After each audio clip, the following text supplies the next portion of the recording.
Apek terima kritikan dalam YouTube. Di TikTok juga Apek terima kritikan. Antara kritikannya ialah Apek tak habis belajar atau tak belajar agama, tak tahu bahasa Arab, memberikan pandangan-pandangan yang tidak ada asas dalam agama dan sebagainya. Jadi saya tak nak jawab tuduhan itu, cuma saya nak beritahu cara saya belajar. Dalam sekolah, saya dapati ada dua jenis guru lah. Satu guru yang jenis copy paste, menyebabkan saya akan lesu, jumut, takut untuk menyoal. Ada lagi satu jenis guru yang ikut cara Socrates, iaitu dia mengajar bukan dengan memberitahu tetapi dengan bertanya soalan. Ya. Contohnya, kalau kita kata bumi ini bulat, macam mana kamu tahu bumi ini bulat? Bumi ini lepeh, bagaimana kamu tahu bumi ini lepeh? Ya. Dua guru saja. Satu bernama Ananda semasa saya tingkatan 3, 4, umur 15, 16. Dia tanya kita bagaimana kita lihat. Kita jawab mata, dia bagi kosong maka. Jawapan sebenarnya ialah cahaya yang masuk mata, kena kat retina, disampaikan impuls dia atau signal semboyannya ke dalam otak dan dalam mata pun terbalik. Ya?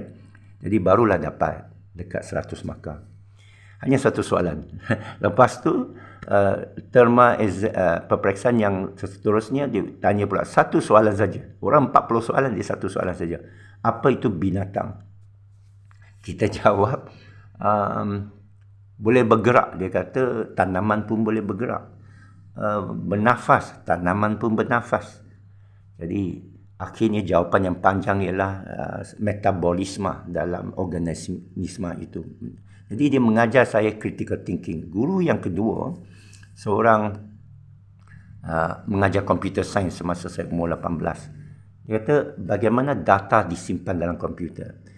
Jadi cara guru sedikit saja mengajar begini, dia membangkitkan critical thinking. Kerana manusia ni sebenarnya sudah ada ilmu.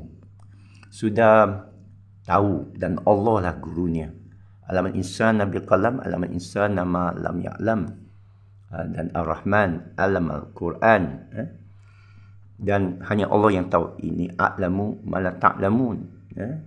Ma khawfa min al-tubi syai' ilmihi illa bima sya'. Dan sedikit ilmu kita tahu hanya dengan kehendak dia. Ya. Jadi kita tak boleh kaitkan seseorang itu dengan ilmu. Kalau kita nak ajar budak, dia buat kesilapan, kita kata rujuk kepada perbuatan dia. Adik, cuba adik tengok kenapa adik buat begini. Walaupun orang dewasa juga, kita tak boleh kata awak ni bodoh. Tak boleh.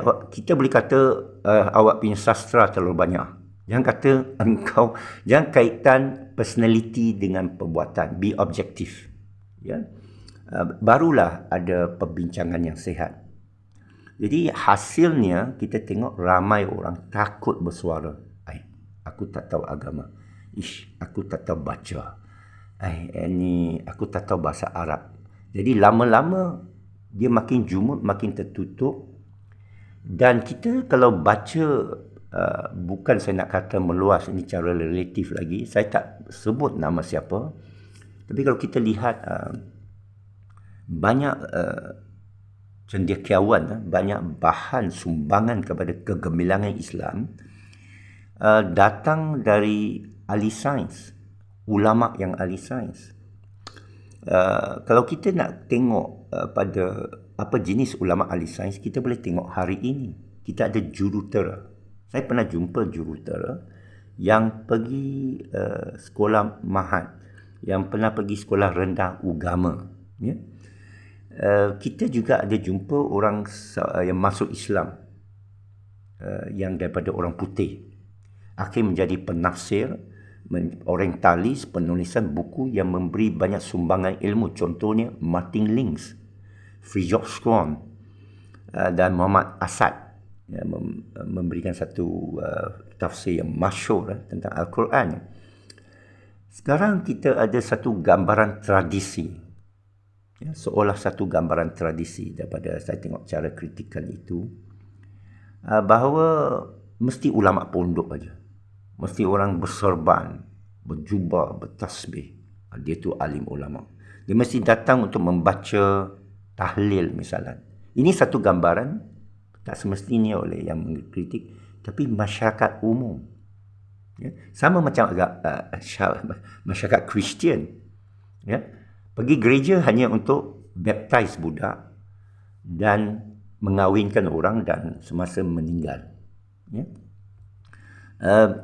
Jadi sumbangan saya bukan saya dan bahasa saya memaksa orang berfikir.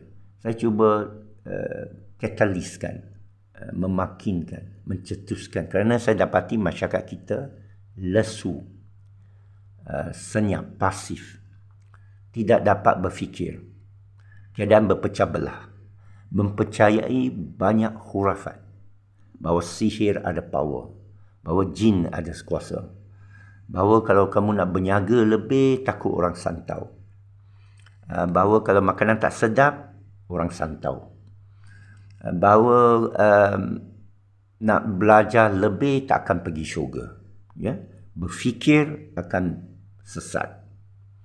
Semua tanggapan itu adalah salah dan boleh dibuktikan dengan gunakan nas Quran. Dan lagi satu, orang sangka awak tak boleh sebut apa pun nas Quran. Ini macam budaya melarang baca Bible yang dikenakan oleh orang Katolik kepada rakyat di Eropah, sehingga seluruh Eropah diharamkan baca Bible, sehingga seluruh Eropah jadi kegelapan kerana padri-padri pendeta upahan kaya boleh merampas tanah, boleh menghukum bunuh wanita, kerana wanita ini tak ada penyakit. Mereka sangka mereka dukun. Bukan, kerana mereka suka kucing.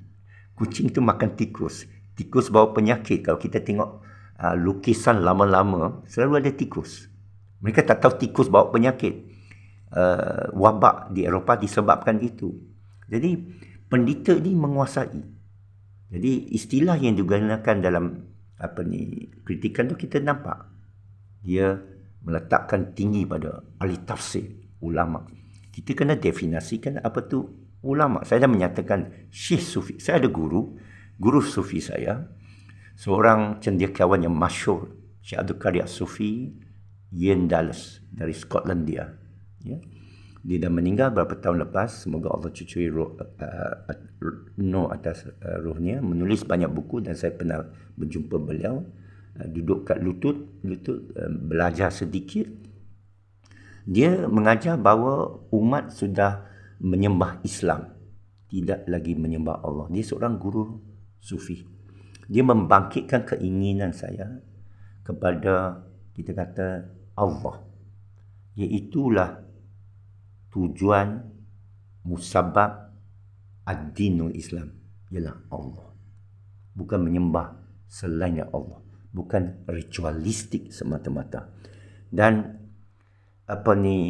kebahagiaan atau kesungguhan yang saya terima daripada dia, cahaya sedikit saya terima dia, saya cuba nak sampaikan, dan saya tidak paksa, terpulang pada masing-masing. Dan kita nak perbincangan yang sihat. Ya.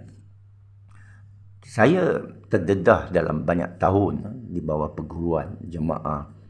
Saya tak perlu sebut pondok ini, pondok itu, guru ini, tuan guru itu, termasuk guru ni Abdul Aziz Nikmat. Pernah berdialog dengan dia. Ustaz Abdul Hadi Awang, Ustaz Fadil Nur, Abu Bakar Hamzah, kebanyakan dah arwah. Mehdi Akif, Mursyidul Ikhwan Muslimin, Anwar Ibrahim, semasa saya kerja beliau tahun 81, dan ramai lagi orang Badui yang saya minta bagaimana tafsir ayat ni sekian. Itu minat saya cuma nak kongsi. Saya tak perlu minta maaf, melainkan ditunjuk kesalahan yang nyata, dan kita semua buat silap. Ya, kita sentiasa beristighfar kepada Allah, sentiasa ingatkan diri, hanya Allah mengetahui, dan sedikit yang kita tahu adalah dari Dia. Sekian, Assalamualaikum warahmatullahi wabarakatuh, dan terima kasih.